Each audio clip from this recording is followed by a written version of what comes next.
Hello everyone and welcome to my Trek / 9.8 bike review and setup. We're doing the social distancing quarantine thing right now and kind of bored, so a friend of mine on Facebook suggested we do some bike reviews or whatever, and I'm like, I'll just do one now. Don't expect any great production quality or anything like that, but I'm just going to walk through some of the things I've done to this bike. Most of it's stock, but some of the strengths and weaknesses of the bike, things I've changed, things I think could be better, things I think it does really well. So anyway, this is a 2019 Trek / 9.8. It's the large frame size, the 19.5. I am 5'9" with shoes on, and so I'm right on the limit of this bike being too big. This is carbon frame. Now, if I was getting the aluminum frame, I would actually get the 18.5. I think that would fit me better. But it's between 19.5 and 17.5 for carbon, so I ended up going with the bigger size. And I'm glad. I prefer that. I come from a motocross background, so a big bicycle just doesn't really feel that big to me. So walking through some of the things I've done to it. First thing that has really been a benefit, although now I've raised it up so high, I'm really not sure it was necessary. I had this slammed at one point, but I got the 1-Up dropper in 150 millimeter version 2.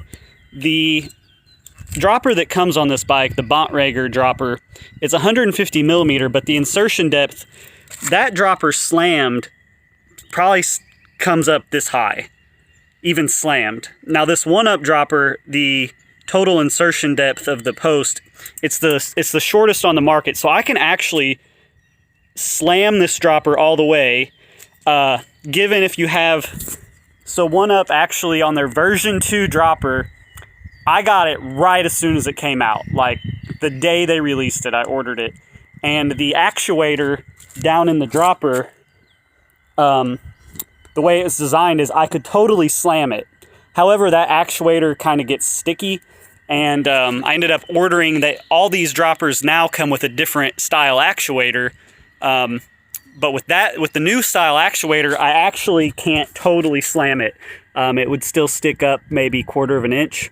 But as you can see, I've got it up high enough that it doesn't really matter. It's not affecting anything. I've actually raised my seat height because I was getting some front knee pain. And I think it's because I had my dropper a little low and I used to have my seat all the way forward because, you know, effective seat angles are all the rage these days. But anyway, now that I've got it set up, that 1-Up dropper absolutely made a huge difference in giving me clearance. When it comes to sucking the bike up, doing bunny hops, all that stuff, it's made a big difference. Most people who are, if you're 5'10", 5'11", or taller, it's not going to be an issue. And I think functionally, the Bontrager dropper, as far as does it operate good, I think it's fine. I wouldn't recommend anybody spend the money upgrading that. Got my fabric radius scoop saddle. I like a little more padding, a little more comfort. The Bontrager stock saddle to me was just too firm. It's too hard. Felt like I was sitting on a piece of wood, even with the chamois on.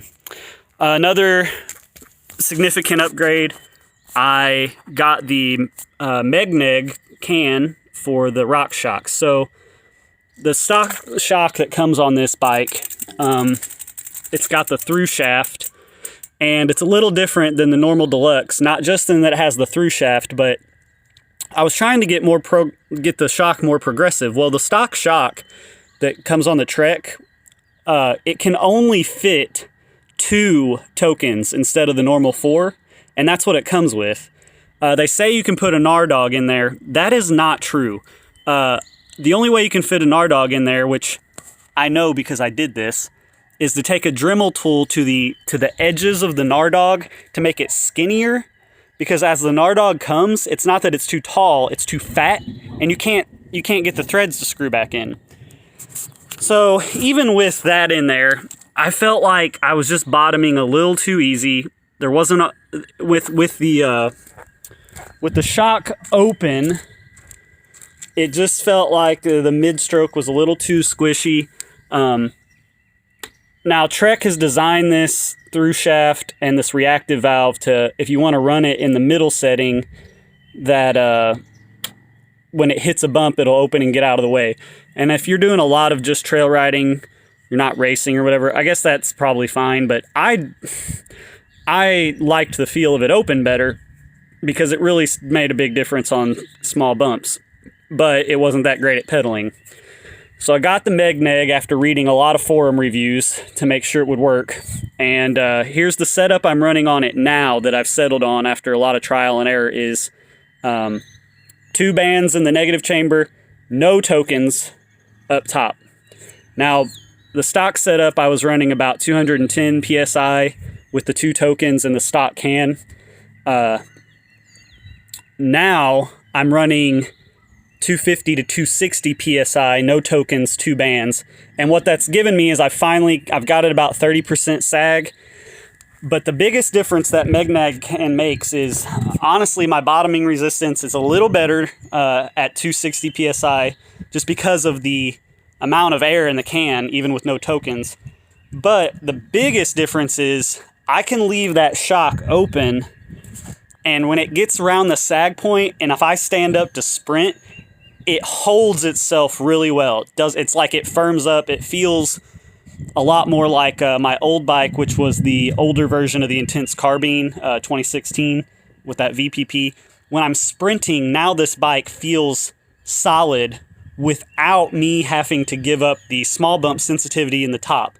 And I get a little more bottoming resistance. But when I first got it, I left the tokens in, put 2 bands in. That was way too stiff. Couldn't even think about finding the bottom.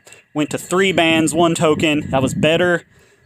Probably sort of similar to what I'm running now, but still just seemed harsh. So then I took the token out, no tokens, 2 bands, and adding about 50 PSI to what I was running. And now it seems really good. It's really good for racing. Because the things I care about, I don't race that often because I live in the Midwest. We just had a race at St. Louis at the Chubb Enduro a couple weeks ago, and that was really great. It was super slick and muddy, and I just think this shock setup for hammering the pedals and going as fast as you can, this is definitely a little better if you're trying to get some pedal efficiency. If you live somewhere where you have a bigger mountain and you don't have to pedal a ton to get down the hill fast, then the stock shock's probably fine unless you're riding like bike park stuff where you have like big hits. If you do anything with big hits or you want to leave that shock open and pedal, the megneg can, for $90, that's a lot cheaper than buying a $400, $500, $600 shock, like the Fox Float X2 or whatever. And you can still take advantage. I think it actually makes the pedaling platform in the reactive, I think it makes it better than it was stock. And I'll actually use that more if I'm just out trail riding somewhere like the Ozark Trail, Berryman, places like that. So I think the megneg's totally worth it. It just take my advice, take the tokens out, put 2 bands in, start there. It's probably going to be what you want. All right. Another thing, tires. So anybody who has spent much time talking to me about mountain bikes knows my favorite subject is tires.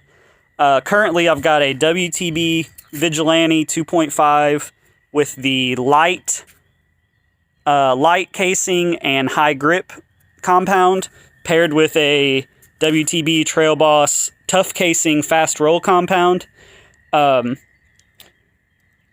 So far of all the tires combinations I've tried, this is my favorite overall.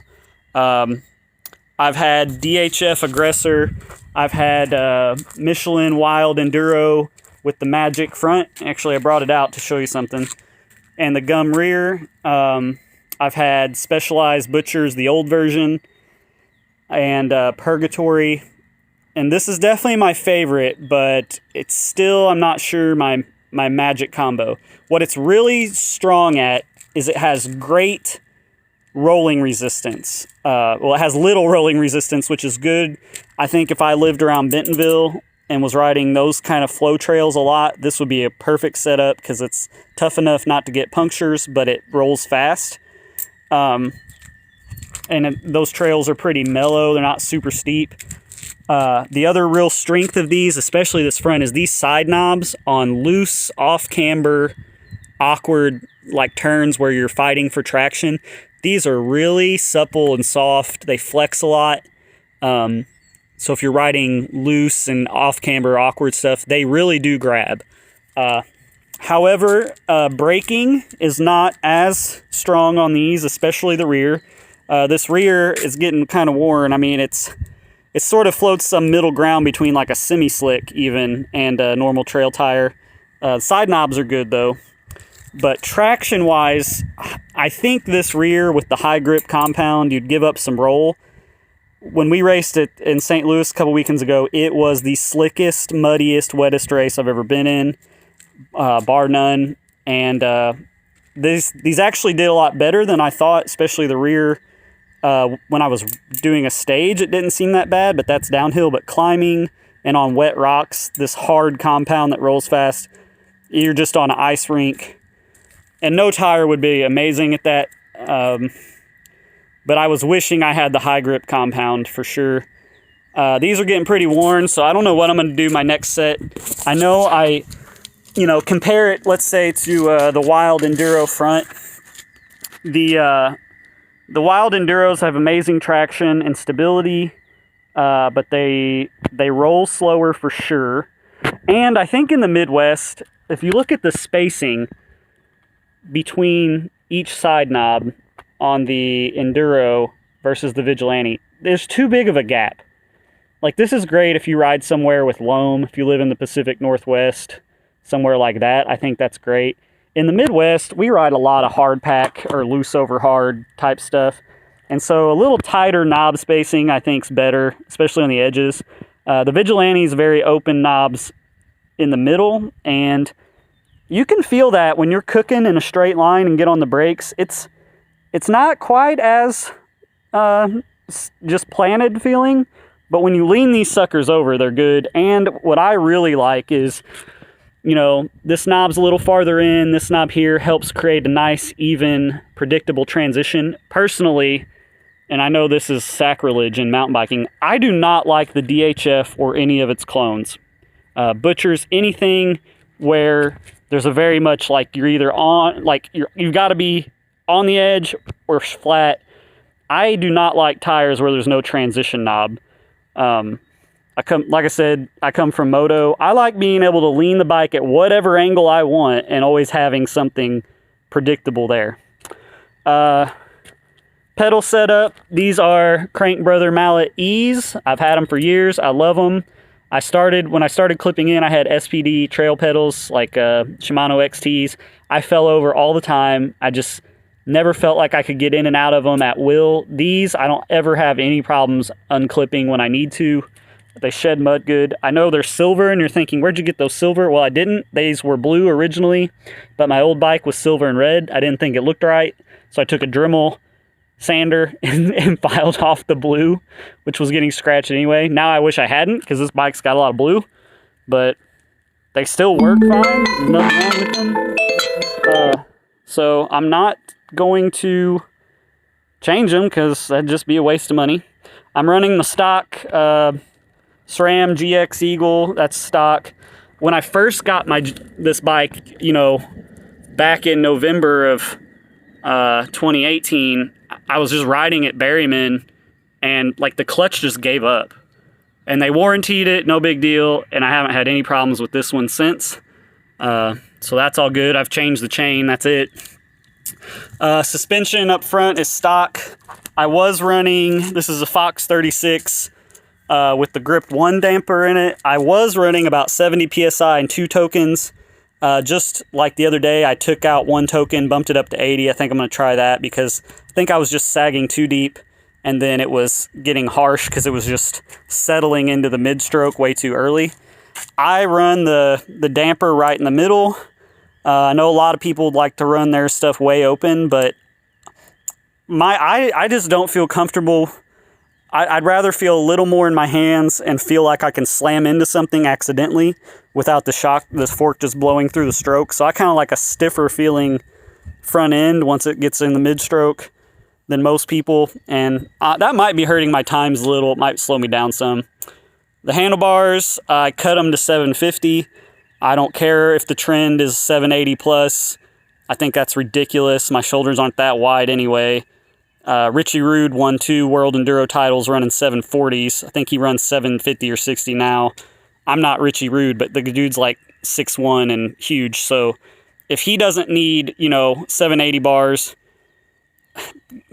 people cut the bars to what fits your body. Just, it's fine. Like, these bikes are easy to control. If you feel like you need an 800 millimeter wide bar to keep the thing straight, you need to go to the gym and, do some bench press or something. AG2 grips, I like them a lot. These are starting to wear out. Probably get another pair of the same grips. Tires, I'm gonna get some new ones before my next race.